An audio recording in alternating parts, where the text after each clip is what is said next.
commence.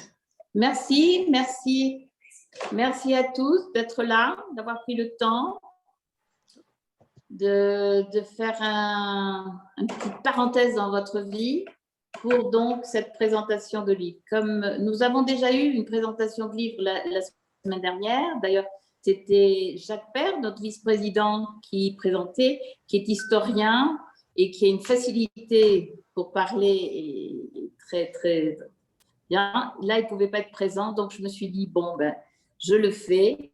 Vous avez sûrement vu la date 5 de Mayo, 5 mai, c'est la bataille de Puebla, où les Français ont perdu. Mais on n'oublie pas qu'un an après, le 19 mai, ils ont gagné, ils sont rentrés. Enfin, c'est une date un peu, c'est une commémoration très importante au Mexique. D'ailleurs, qui a été adoptée par les Mexicains aux États-Unis, 5 de Mayo, est très, très important aux États-Unis. Enfin, bon, nous avons choisi un peu la date exprès. Donc, je suis effectivement coordinatrice et éditrice de ce livre. Donc, en général, c'est pas à moi à présenter, mais je le ferai puisque je connais quand même comment cet ouvrage a été fait et donc le présenter. Je laisserai la parole aussi donc à Lucia pour parler de Racine, mais nous avons 18 ans cette année, donc nous sommes majeurs, comme dit Jacques. Finalement, ce livre devait sortir l'année dernière, en 2020. Nous avons obtenu une subvention du gouvernement français. Et je me souviens quand j'ai réuni tout le monde à Racine pour leur dire, écoutez, il y a la possibilité d'une subvention en tant qu'association, comme bonne association historique qui se respecte, on n'a pas de sous, mais il y a une opportunité d'avoir une subvention. Donc, est-ce que nous faisons le livre? Je me souviens la tête de Gabriel Aubinet et de Jacques Père en me disant, mais t'es complètement cinglé, comment veux-tu faire un livre en un an? C'est pas possible, tu te rends pas compte de ce que c'est faire un livre. Si, je me rends très bien compte. On a déjà fait des gacetas, des cahiers. Nous avons cette disons, colonne vertébrale qui est la frise chronologique que nous avons faite avec Jacques. Je vais vous la mettre un peu pour vous donner une idée. Voilà la frise chronologique que nous avons au musée. Bien sûr, je sais, je l'ai tout dans la tête. C'est très facile, on va y arriver. En fait, ils avaient raison. Un an, c'était très juste, mais on était prêts, presque prêts en janvier de l'année dernière. J'avais demandé 1 ou 2 mois de plus au consulat en leur disant, écoutez, j'ai un certain retard. Et puis, la pandémie est arrivée. Et finalement, la pandémie a peut-être des choses bien. Et je crois que là, elle nous a donné l'occasion de passer d'un livre de 192 pages à 240 pages. On a rajouté beaucoup plus de photos, on a pu choisir plus de photos. Et surtout ce chapitre dont on parle aujourd'hui, qui est donc le tourisme de Racine. Donc, j'ai demandé à Ariane et à Hélène de nous écrire depuis la France ce retour des émigrants. Et finalement, les choses se font, on ne sait pas pourquoi, elles se font comme ça. Et finalement, le livre sort en 2021, donc en 2021. Et c'est quand même une année très importante. Elle marque les 500 ans d'arrivée de la conquête du Mexique, 1521. 1821, l'indépendance du Mexique. Oui, elle a commencé en 1810, mais elle est reconnue en 1821. Donc, ce sont des dates clés. Normalement, officiellement, c'était l'arrivée des frères Arnaud au Mexique en 1821. Donc, vous voyez, c'est des dates importantes et finalement, notre livre vient sortir en 2021. Nous avons créé cette association il y a 18 ans. Nous étions 17 personnes, puisque 2 sont décédés. Et un des objectifs était donc de faire un musée. Lucia vous en parlera. On a ce petit musée depuis 2018. Et l'autre, c'était ce livre. ce livre, qui est un travail, personnellement pour moi, de 20 ans, au moins 20 ans. Et j'avais commencé en amenant à Barcelonnette des expositions sur Maïs, sur... je ne me souviens plus, c'est Hélène qui dira peut-être ce que j'ai fait, je ne m'en souviens plus. Et donc, peu à peu, c'est Hélène qui m'a mis la puce à l'oreille et qui m'a dit, mais écoute, il y a quand même des descendants de cette migration, il y a des archives, et elles se perdent, il faudrait les chercher. Et effectivement, on me parle tout d'un coup de patrimoine, d'archives, etc. Et pour moi, c'était naturel, puisqu'on vivait au milieu de cette migration, etc. Je n'avais pas compris que c'était l'histoire, qu'on vivait l'histoire. Et c'est donc grâce à elle que je commence à m'intéresser à ceci. Comme je le dis dans le livre, je me suis intéressée un peu plus lors d'un interview à Barcelonnette, parce que chaque été, les journalistes sont friands de cette histoire. Ils parlaient surtout pour les émigrés qui étaient mon père et tous leurs amis. Et donc, tout d'un coup, il découvre qu'il y a des descendants. Et il avait du mal à comprendre que je puisse aimer les deux pays en même temps, que je sois attachée à ces deux patries. Et en fait, je lui disais, mais écoutez, c'est une émigration réussie et on est là. Et on est là. Et donc, c'est là où ça m'a fait le déclic, si vous voulez, et que je me dis, il faut que je m'intéresse non seulement à l'histoire que me racontent mes parents, mais aussi à ce qui est écrit, etc. Et c'est là que ça a commencé. Et vraiment, ça a été le déclic, puisque les personnes ont suivi, et cette association aujourd'hui a 1200 personnes. Voilà, donc ça c'est l'idée. Le livre, nous avons voulu faire un livre qui soit pour tout public. On va boucler tous les micros, s'il te plaît. Oui. Et lorsque je demande aux personnes de parler, elles appuieront le micro. Donc, oui. J'active le mien aussi, voilà. Et donc, dès le départ, notre guide était un livre qu'a fait Auguste Genin, qui est le grand chroniqueur de Auguste Genin. Non, que tu le passes derrière moi. Auguste Genin, attends une seconde, qui a fait ce livre. Je veux vous le montrer. Attendez. Voilà, je veux vous le montrer. C'est les Français au Mexique du XVIe siècle à nos jours. Donc, Auguste Genin a fait tout ce travail de 4 siècles d'écrire minutieusement qui était le chef, qui était le directeur de tel hôtel, qui était Mais si vous voyez on le garde vraiment précieusement, il est en morceaux, il y a plusieurs éditions, mais il peut être, pour nous, c'est la Bible, il peut être passionnant, mais il peut être rébarbatif pour la plupart des personnes. Et donc, on a toujours eu en tête que lorsqu'on a créé Racines françaises, de reprendre ce qu'avait fait Genin et puis de prolonger. Voilà. Donc, c'est la première partie de ce livre, de ce grand chroniqueur. Et Jacques Père a merveilleusement, rédigé, fait un résumé de cet énorme livre. Et donc, il présente les 400 premières années. Vous allez me dire, pourquoi 500 ans de présence française au Mexique? Les Français sont-ils arrivés avec les Espagnols? Eh bien oui, curieusement oui. Ils sont arrivés, bien sûr, à compte-gouttes. Et ça, je crois que Ariane Bruneton pourra nous en parler. Cette frontière qu'il y a aujourd'hui entre l'Espagne et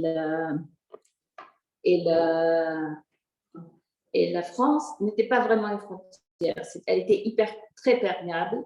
Elle nous parlera d'un exemple qui est donc José de la Borda, donc Joseph Roux de la Borde, et ils sont arrivés à travers les Espagnols. Ils sont arrivés comme cuisiniers, avec des métiers spécialisés, comme coiffeurs. Ils ont accompagné les vice-rois, la haute bourgeoisie de cette...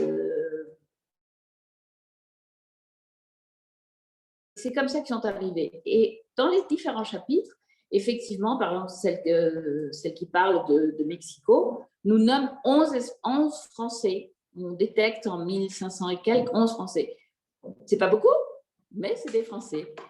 On a, en fait, on triche, nous, avec 2 petites années, puisque nous avons recensé en 1523 les premiers Français. Ce sont des missionnaires, ce sont des personnes qui sont arrivées pour évangéliser. Et c'est Pedro de Gante. On en a un autre qui a été tué, massacré par les Chichimecs. Donc voilà, tout ça, c'est raconté dans le livre. J'ai voulu, et ça a été vraiment très pensé, de le faire agréable, des textes courts avec beaucoup d'images. Donc, quand je parlais à Jacques et à Gabriel, je leur dis, mais écoutez, on va faire comme on fait dans les colloques, à ces colloques où j'ai rencontré Ariane pour la première fois, où nous avons assisté avec Hélène Holmes plusieurs fois, ces colloques, chacun va travailler une partie, ce qu'il connaît. Et donc, c'était ça, disons, au début, la difficulté, c'était de choisir qui parlerait de quoi, pour ne pas se répéter, parce que c'est vrai que l'émigration des Barcelonettes a été importante au Mexique, mais on les retrouve de partout. On l'a vu une pierre et on le trouve. Mais il fallait quand même donner toute cette notion de tous les Français. Il y a effectivement la grosse migration aussi des Pyrénées, mais il y a des Bretons, il y a des Alsaciens, il y a vraiment d'autres personnes. Et c'était ça un peu la difficulté. Puis ma difficulté, parce qu'au début j'étais coordinatrice, mais je suis devenue éditrice, c'est qu'à la fin je recevais les textes, mais il fallait pas qu'ils soient tous en train de me parler de la même chose. On a l'habitude de faire introduction, corps du texte et conclusion. Il fallait que je donne un sens différent pour ne pas retomber toujours avec les mêmes données. C'est ce qui m'a un peu coûté de travail. Puis, de limiter un historien à quelques pages, ça, c'était l'autre difficulté, puisque vous avez la plume facile. Et souvent, j'ai demandé à Alain une introduction. Et il m'a envoyé 50 pages. Donc, oups, il a fallu que je lui demande est-ce que je peux couper un peu ton texte. Et il m'a dit oui, vas-y, il n'y a aucun souci. Vas-y. Et je trouve que c'était vraiment me faire confiance. Et je pense que le résultat est bon. Donc, nous avons 26 auteurs, presque 700 images, 240 pages. Et je pense qu'on a de très bons commentaires. Je pense que l'édition est assez bien réussie. Hélène, tu me disais que tu as beaucoup aimé la portada, la couverture, voilà. On a voulu vraiment faire pas que le passé, c'est présent. Et ça a été mon travail d'écrire les 100 ans après Auguste Genin. Et ça a été la recherche de racines françaises. D'ailleurs, j'ai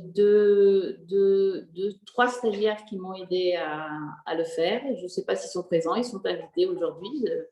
Je pense qu'ils seront là. Et j'ai mis des stagiaires à faire la recherche. Ça leur a aidé. Voici donc le chapitre, donc un siècle après Auguste Genin. Il faut que je vous dise que le livre est en espagnol. Et je sais que la subvention est française et on m'a un petit peu critiqué qu'il soit écrit en espagnol. Mais si nous voulons diffuser notre histoire au Mexique, il fallait que ce soit en espagnol. J'ai aussi pensé aux ambassadeurs, aux consuls honoraires qui, lorsqu'ils traitent avec les gouverneurs de pays, peuvent remettre ce livre. Et donc, ça aide vraiment pour les liens France-Mexique. D'ailleurs, le de Veracruz vient de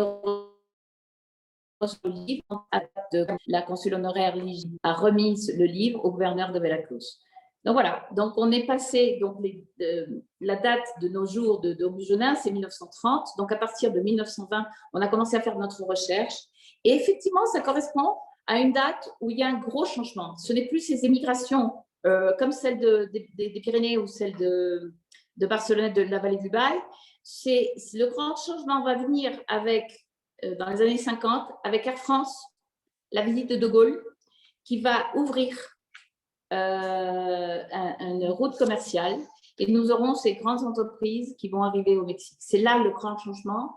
Et puis, on a aussi, disons, le déclin des fabriques et de certains grands magasins. Donc, les gens vont se recycler. Et ça, c'était la recherche donc, de racines françaises et mon apportation en tant comme texte. Que d'autre vous dire? Bon, voilà, plus ou moins, c'est donc le livre. Je nommerai après les auteurs, mais je vais donc passer la parole à Lucia. Je la sens très nerveuse parce qu'elle va parler en français, mais tu parles très bien français. Lucia est originaire, plutôt la famille de Lucia est originaire de la Haute-Saône, de Chambly. Vous savez, c'est une grosse, forte immigration. J'éteins mon micro et je laisse la parole à Lucia. Bonjour à tous, j'espère que vous serez très bien et je vous donne la bienvenue pour cette session de présentation de cet ouvrage qui a été un très gros travail pour nous. Dans le livre, je vous parle du petit musée, que c'était un début qu'on a mis dans notre tête quand on a fondé Racines françaises au Mexique dans les années 2003. Ça fait déjà beaucoup de temps, mais on a toujours beaucoup d'idées à vous montrer après. Pour nous, c'est très important d'avoir réussi à faire cette livre parce qu'il nous parle de toute la migration qui est arrivée au Mexique. Et c'est très, très facile à lire et j'espère que vous allez être très contents. La colonne vertébrale de cet ouvrage a été le petit musée, lequel on a inauguré l'année 2018 et pour nous a été nous sommes très, comment se dit, fiers de l'avoir parce que pendant beaucoup d'années, nous avons collectionné, on peut dire, des photos, des images, des histoires des gens qui ont arrivé au Mexique. Et tout ce travail que nous avons gardé, maintenant, on le montre ici au Petit Musée. J'espère très bientôt pouvoir vous faire une visite virtuelle. Et je crois que vous serez très, très content de le visiter et de le connaître. Mais quand vous viendrez au Mexique, ça sera aussi pour moi c'est très plaisant de vous faire une visite et que vous le connaissez. Par contre, je suis un peu nerveuse parce que c'est la première fois que je fais un truc comme ça de Zoom, mais j'espère m'habituer très, très vite. Au revoir et je redonne la parole à Minouche. Au revoir. Vous payez un peu les pots cassés puisque c'est nos premières Zoom. Mais enfin, on apprend avec vous. Vous allez apprendre avec nous. Alors, c'est un partage, c'est bien. Vous avez vu l'image, donc tu veux remettre l'image du... Si vous regardez, Lucia est au musée. Donc, elle a derrière justement la partie qui correspond à la Haute-Saône, la Bourgogne et la Haute-Savoie. Et là, ça vous donne une petite idée du musée. Nous sommes dans une maison que nous a prêtée M. Carlos Couturier, qui est donc originaire de la Haute-Savoie, et que nous avons adapté avec nos vitrines, nos objets. On voit Lucie et moi le jour de l'inauguration, on voit une personne de l'ambassade, M. Philippe Coutolin qui regarde un plan, qui d'ailleurs, c'est le plan de 1883 où il y a tous les magasins de Mexico, de la ville de Mexico, et c'est assez impressionnant parce qu'on voit presque la moitié des magasins sont français.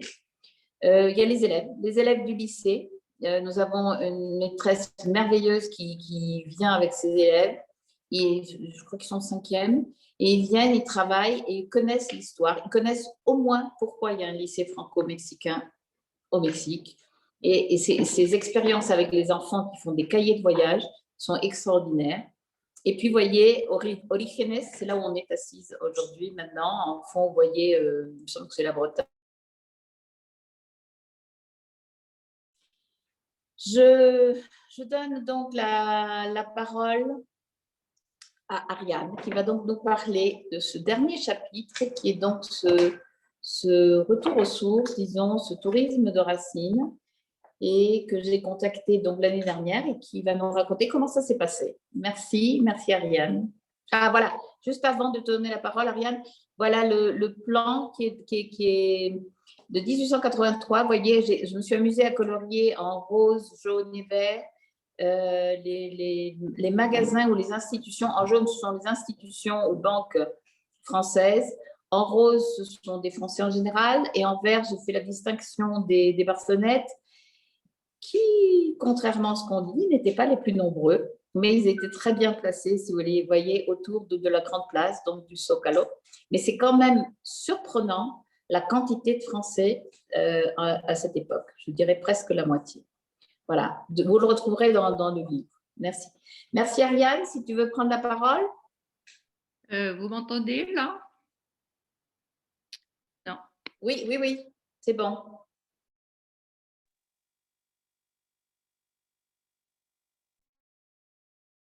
On ne t'entend plus, Ariane.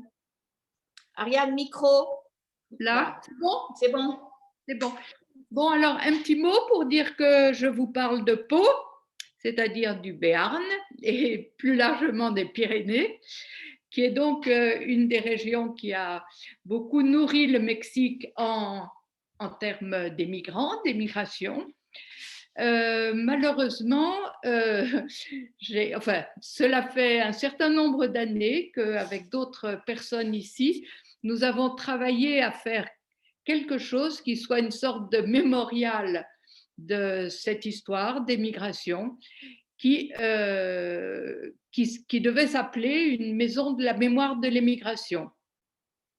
Malheureusement, ça fait 30 ans que ce projet a été monté et il n'a toujours pas abouti, de telle sorte que lorsque j'ai écrit quelque chose autour du tourisme des racines, qui existe bien sûr, puisqu'il y a des descendants d'émigrés qui viennent, lorsque je l'ai écrit, j'ai pensé à faire une sorte de rêve.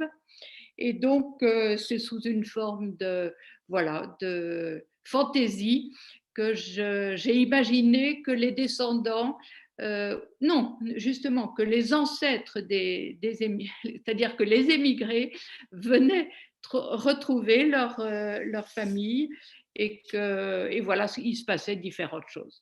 Voilà. Alors, c'est donc à la fois un texte sur quelque chose qui pourrait être, mais qui n'a pas encore eu lieu, et je ne désespère pas qu'un jour ce rêve puisse effectivement se réaliser. Voilà, quelques mots.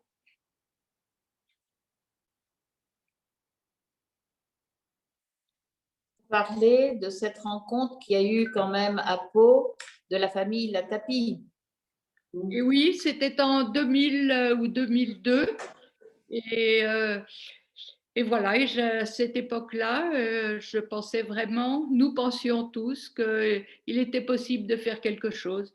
Et rien n'a été fait. Il faut comprendre une des raisons, c'est que l'émigration du Béarn, disons des Pyrénées, a été absolument multidirectionnelle et absolument, disons, c'est déroulé entre le 18 et le 19e siècle, donc est multiséculaire et a été donc multidirectionnel et a eu aussi on dit toujours immigration pyrénéenne, mais en fait il faudrait distinguer immigration basque, béarnaise et bigourdane, et donc a eu des facettes tout à fait différentes, et du coup c'est plus difficile peut-être d'arriver à la fois à retracer cette histoire et à la valoriser, contrairement à ce qu'on peut penser, puisqu'au fond, nous sommes la région de France qui a fourni le plus d'immigrants au Nouveau Monde, et il n'y a toujours rien au niveau du département et des Pyrénées pour rappeler cette histoire. Voilà. Si, il y a ce livre maintenant. Donc, Il y a quand même eu des publications, des travaux, mais pas de reconnaissance officielle. Disons, un lieu qui pourrait être soutenu par les pouvoirs publics, voire à leur charge, pour rappeler et pour justement accueillir les descendants qui viendraient.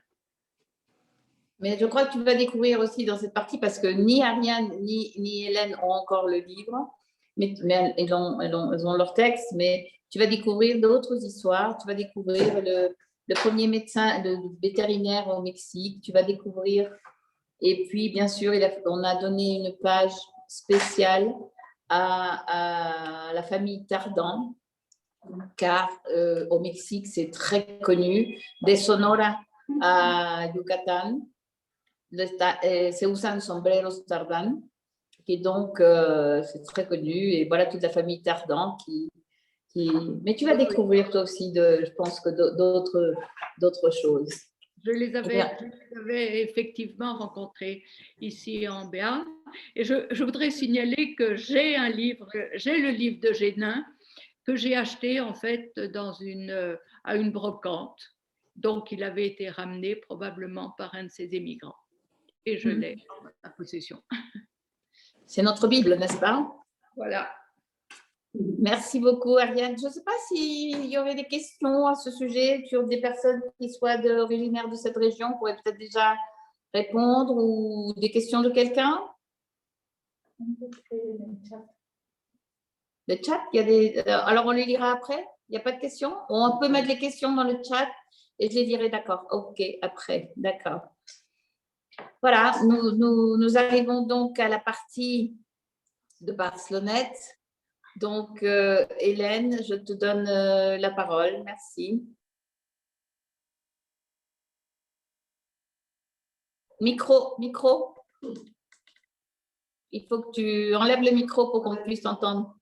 ¿Se lo puedes quitar? ¿Se lo puedes quitar? Micro, Hélène.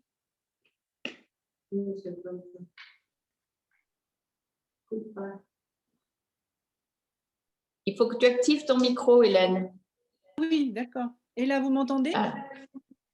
C'est bon. Bon, alors écoutez, moi je suis ravie. Je voudrais souhaiter la bonne soirée aux Français, une bonne journée aux Mexicains.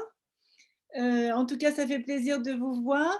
Ceux que je ne vois pas, mais dont j'ai vu les noms, sont pour beaucoup des amis, parfois très chers. Et donc, je voudrais vraiment les assurer du grand plaisir que j'ai ce soir à répondre à cette invitation lancée par Racines françaises au Mexique, et partager la sortie de cet ouvrage qui va sans doute compter et qui va sans doute tisser du lien entre les descendants, leur histoire et la communauté en général dans son ensemble. Parce que ces histoires de migration sont devenues aujourd'hui très importantes. Elles sont partagées au XXIe siècle sur tous les continents. Et donc, les Français prennent leur place. On parle beaucoup d'immigration en France et peu de migration, mais ça va changer parce que dans le monde muséal aussi, on s'intéresse à la manière de qualifier ces patrimoines qui parlent de migration, que ce soit dans les deux sens d'ailleurs, hein, dans le sens vers la France ou au départ de la France. Donc, du coup, si la très honorable maison du patrimoine national s'intéresse à ces patrimoines et cherche un nom de domaine pour qualifier ces histoires et les biens qui y sont rattachés, je pense que les entreprises comme Racines françaises, comme celles de toutes les associations qui portent la mémoire des migrations, seront importantes et auront un rôle à jouer. Alors, on a parlé beaucoup d'Auguste Genin. Moi, je voudrais aussi reprendre Auguste Genin avant de parler de Barcelonnette. Il y a quelques années, Madame Chapuis Josette était venue, une descendante qui a une maison à Barcelonnette, est venue nous porter un joli objet, un tambourin, un instrument de musique peint à la main avec un poème d'Auguste Genin C'est un très joli objet qui sera d'ailleurs sélectionné dans un projet futur muséographique. Mais voilà, on a des choses qui parlent de ces poésies. Donc voilà, je voulais juste faire ce clin d'œil et en profiter pour saluer Madame Chapuis. J'ai vu qu'il y avait quelqu'un qui portait le même patronyme, alors je ne sais pas si c'est sa famille. Voilà. Et quant à Barcelonnette, j'ai envie de dire que c'est un peu le contre-pied d'Ariane, qui à juste titre regrette que depuis 30 ans, le projet n'est pas abouti à la création de cette structure, mais il faut surtout qu'elle ne renonce pas et qu'elle garde de présent à l'esprit que sans doute ce projet verra le jour, je le souhaite de tout cœur. À Barcelonnette, il est à l'origine, cette histoire de migration, de racines, est à l'origine de la constitution de la collection publique de Barcelonnette dans les années 20, grâce à André Honorat. Et je suis très contente, Minouche, et je te remercie d'avoir mis justement en illustration de notre partie ce grand ami du Mexique qui était André Honorat et qui a fait au moins 2 voyages. Habillé en charro, ce qui est assez exceptionnel. Cette photo nous a été transmise par l'ambassade du Mexique à Paris, que je remercie au passage. Et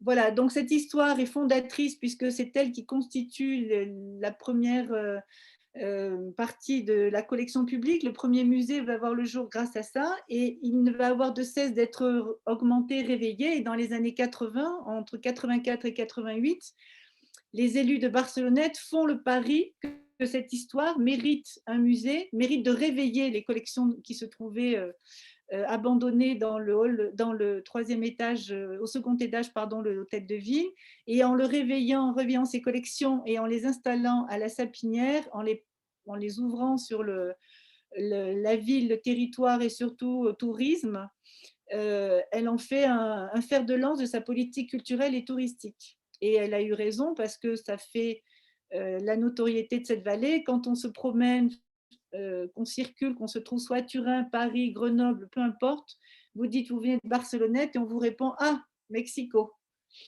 Donc c'est clair que cette histoire est importante, fondatrice, déterminante et qu'aujourd'hui elle résonne encore différemment.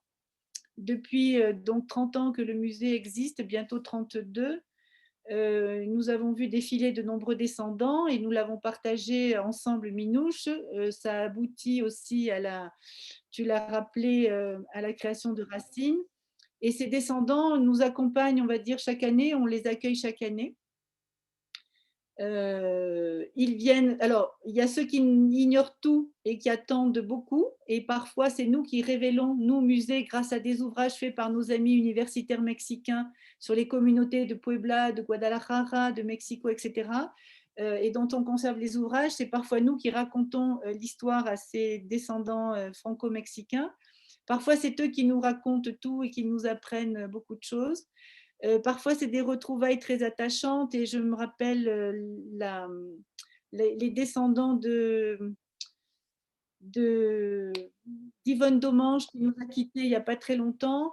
Quand je leur ai montré la photo d'Yvonne Domange, jeune artiste, jeune sculptrice, qui avait été photographiée en 1992 par Jacqueline Cold, et la plupart des personnes photographiées n'ont pas vu ces photos.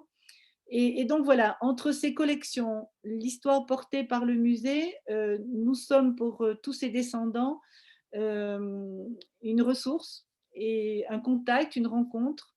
Et il était temps de prendre la mesure de ce mouvement après avoir accumulé autant de témoignages, autant de rencontres, appris autant avec les colloques portés par nos amis universitaires mexicains, après avoir recueilli des objets liés à l'émigration, des fonds photographiques exceptionnels, inédits, toujours conservés dans la sphère privée, il est temps maintenant pour le musée de reprendre complètement la salle des Barcelonnettes au Mexique, qui se trouve toujours au deuxième étage de la Sapinière, et de procéder comme nous venons de le faire avec la nouvelle muséographie sur les gens de Lubaï, gens des voyages, gens du Piémont, où on a présenté les parcours migratoires historiques grâce aux travaux notamment de mon ami Laurent Surmely.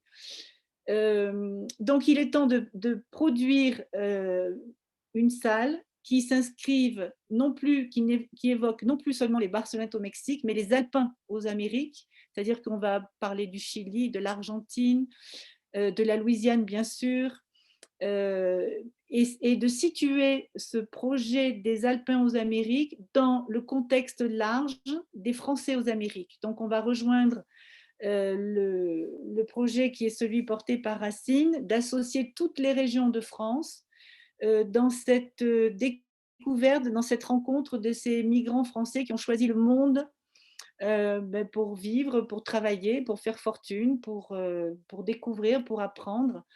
Et donc, nous sommes en train d'écrire le scénario et nous allons monter un conseil scientifique, un comité scientifique et bien sûr tous les représentants de ces régions, que ce soit la Haute-Saône, que ce soit l'Aveyron, que ce soit les Pyrénées, que ce soit la région parisienne, etc., seront associés et en tout cas y participeront parce que nous allons récupérer suffisamment de matière pour les présenter, dématérialiser grâce aujourd'hui aux nouvelles technologies qui vont nous permettre de multiplier cette salle de 120 mètres carrés et d'en faire une salle beaucoup plus grande puisqu'elle accueillera toutes ces histoires.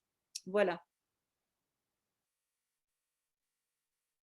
Merci Hélène. Je voulais juste vous montrer une photo donc, de la Villa La Sapinière. Qui a bien changé, hein, tu sais quoi, qui a vraiment changé. J'aurais dû te donner une photo bien plus récente. Eh ben, on fera l'édition en français et on mettra des photos un peu différentes peut-être, dont celle de mon petit-fils qui l'autre jour a pris patience, il a 7 ans, de lire le livre. Et à un moment, il me dit, mais j'y suis pas. Je dis, ben non, je ne pouvais pas mettre quand même que la famille Béraud et Suberville. Et en fait, il repousse un peu son origine française. Alors, je lui dis, tu parles français? Non. Et bien, le jour où tu parleras français, que je fais une édition française, tu y seras. Et du coup, il veut parler français avec moi, vous voyez. Donc, ça a son côté positif aussi. Il m'a dit, je veux être important, je veux être dans le livre.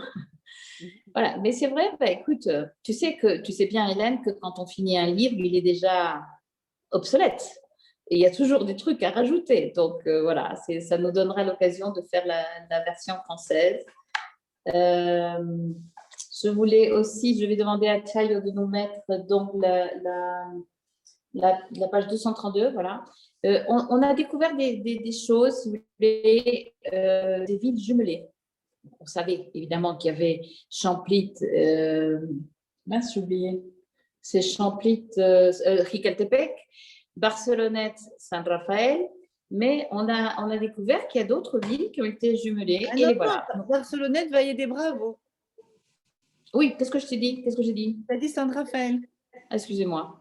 Donc oui, bien sûr, San Rafael, Valle de Bravo, Valle de Bravo, Barcelonnette, San Rafael, Jicaltepec avec Champlit et Haute-Saône.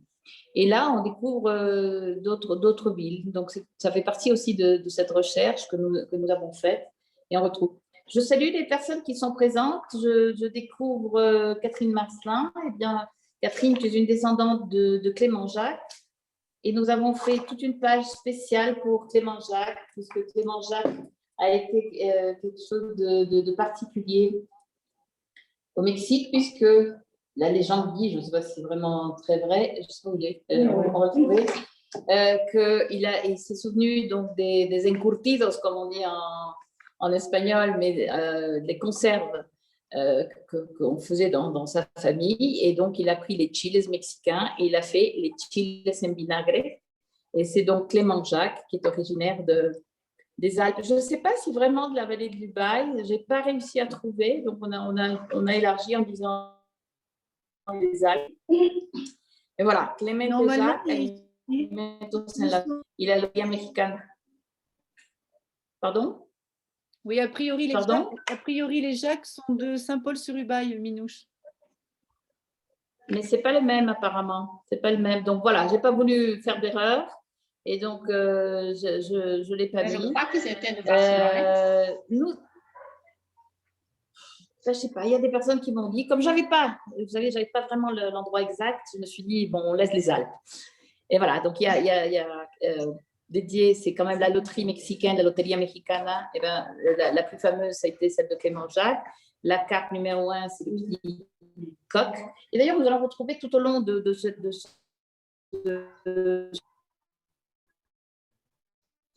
Je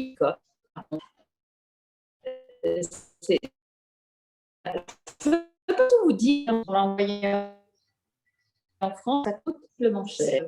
Donc, si vous avez des gens qui pourraient vous aider à les transporter, etc., ça nous aiderait.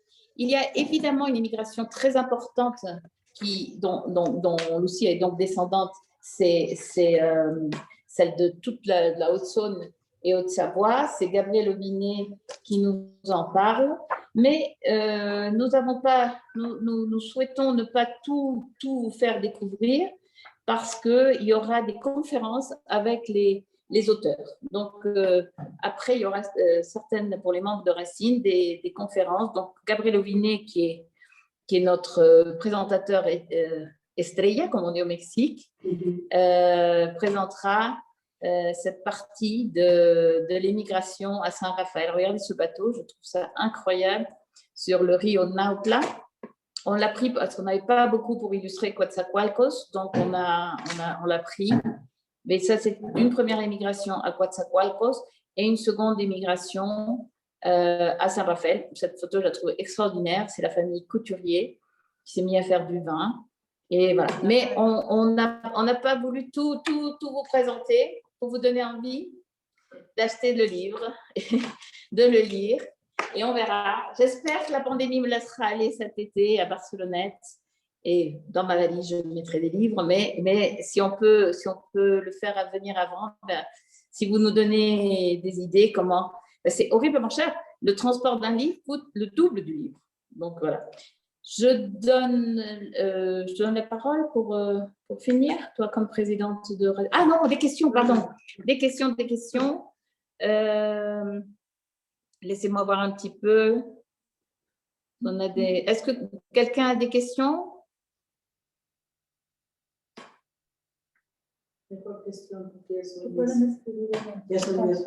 On peut écrire dans le chat. Ça a l'air très clair puisque personne n'a de questions.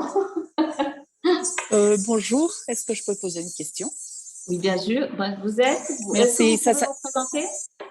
Oui, bien sûr, je suis Edna Cerf. Mon mari est français. Moi, je suis mexicaine, mais je suis française également. Je voudrais savoir où est-ce qu'on peut trouver le livre. Est-ce qu'on peut l'acheter dans quelle librairie? Vous êtes au Mexique, madame? Oui. Ah, vous nous écrivez, vous prenez rendez-vous avec Rosario, notre assistante, et voilà, je vous donne, tu vas écrire dans le chat? Dans le chat, elle va écrire, en fait, c'est informes@rfm.org.mx et Rosario est à Racine, donc au Petit Musée, les mardis et les jeudis de midi à 14h. Et on peut l'acheter effectivement ici même, à Racine. Est-ce que j'ai répondu à votre question? Je pense que oui, vous merci. avez reçu un mail. Vous avez reçu via Mexico Accueil? Oui. Oui, Ah, oui, effectivement. Et j'ai répondu à l'invitation parce que je pense que c'est une histoire passionnante et je tiens à vous féliciter tous ceux qui ont contribué pour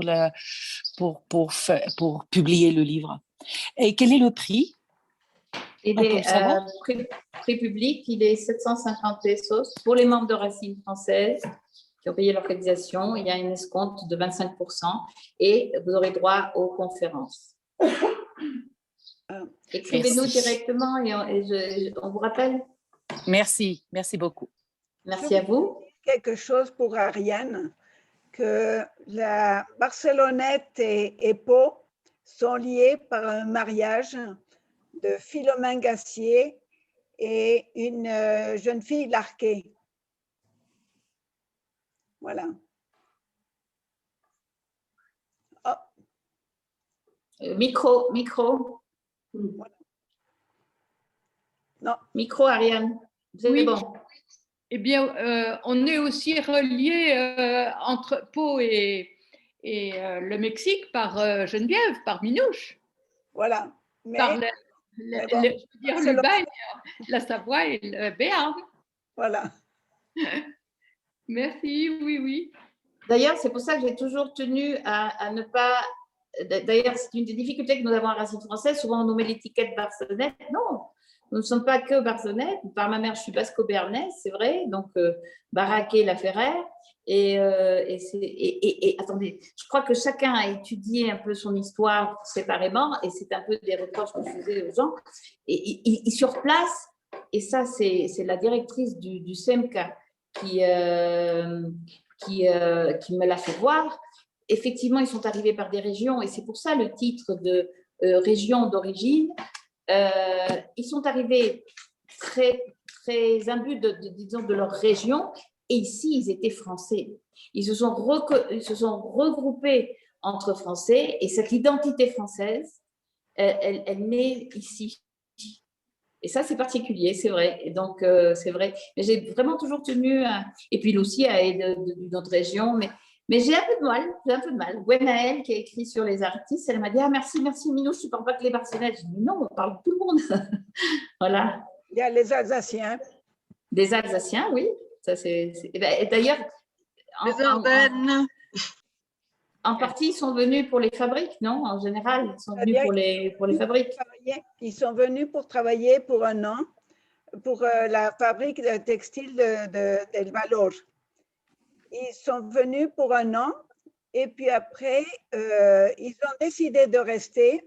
Ils ont travaillé pour Tron Olivier et ensuite, ils ont travaillé. C'est à ce moment-là que Léon Foch est allé à las Fábricas Universales rencontrer. Il a rencontré le directeur de Fábricas Universales et qui lui a dit qu'il y avait un poste pour lui. Donc, c'est comme ça que Léon Foch et ses enfants, mon grand-père Émile, sont partis à travailler pour la fabrique de textile de Santa Rosa. Monique, il faudra que tu fasses un livre, parce que vous avez beaucoup d'histoires aussi avec toutes les différentes familles. Il faudra que tu fasses un livre. Oui, je t'encourage à le faire. Je ne savais pas ce que c'était. Avec grand plaisir, je t'aide. Merci beaucoup. On me pose la question pour acheter le livre à Paris. C'est ça mon problème. On peut l'envoyer, mais ça va vous coûter très cher par les messageries. Donc, on essaye de trouver comment l'envoyer à Paris. Merci Minouche. Merci beaucoup. Merci à vous. Je ne sais pas s'il y a d'autres. Laissez-moi juste regarder un petit peu le chat. Oui, je vois qu'il y a une enseignante. Je voulais vous dire que je suis chercheuse enseignante en géographie et je fais une recherche en ce moment sur le tourisme de mémoire ou des racines dans la vallée du Bail. Je cherche des contacts de personnes. Ah oui, je crois que j'ai reçu un mail, je ne vous ai probablement pas répondu. Mais d'accord, je prends contact avec vous et c'est avec Hélène, effectivement, avec grand plaisir. Voilà, de beaux documents visuels valorisés dans ce bel ouvrage. Un plaisir de vous retrouver tous et toutes autour de ce sujet qui nous lie et relie en attendant de vous accueillir à Barcelonnette. Merci, Hélène. Ok, je ne sais pas s'il y a d'autres questions. On n'a pas envie de se quitter parce que ça fait tellement longtemps qu'on ne se voyait pas qu'on n'a pas envie de se quitter. C'est vrai. Mais je ne sais pas s'il y a… Demande à Bernardo s'il est toujours là de nous faire un petit coucou et de nous dire un mot en espagnol. D'accord, Bernardo est là, je l'ai vu. Bernardo, ¿nos podrías saludar, por favor? En español, no pasa nada, o en italiano, como quieras, Bernardo. Bernardo, te vi por ahí. Bernardo écrit la partie de Veracruz, des fabriques. Et bien sûr, il est très, très en contact avec Hélène pour cette migration. Hein? Si, c'est l'autre. Donc voilà, ça c'est ce qu'il a écrit, mais je ne le vois pas. J'ai vu quelqu'un d'autre, si, je sais, je veux saluer. Oh, j'ai un trou de mémoire, attendez. Je veux saluer. Attendez, ¿me puedes poner todo el mundo para que busque? Voilà, je veux saluer Catherine Fauconnier.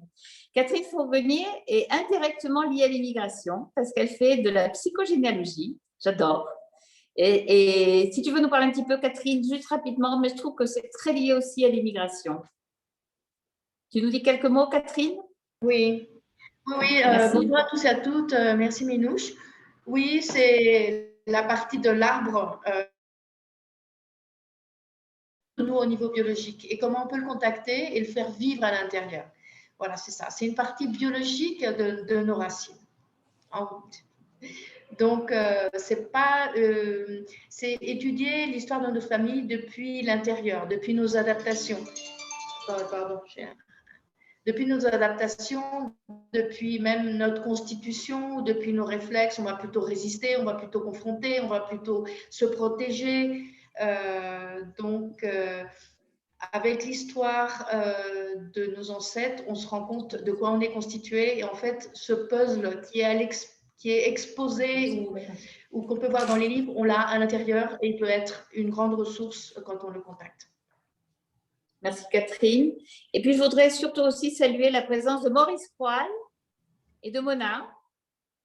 Maurice, et si tu veux ouvrir ton micro, Maurice. Maurice a écrit un livre qui est aussi notre guide, qui était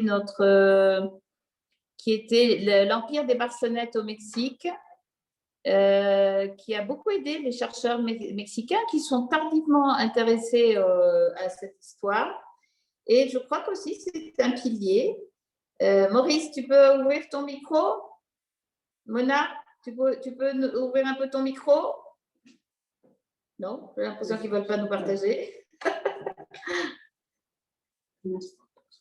Et je veux remercier Maurice qui nous a envoyé des photos. Donc voilà quelques photos de la famille Garnier qui nous a aidé à illustrer un peu.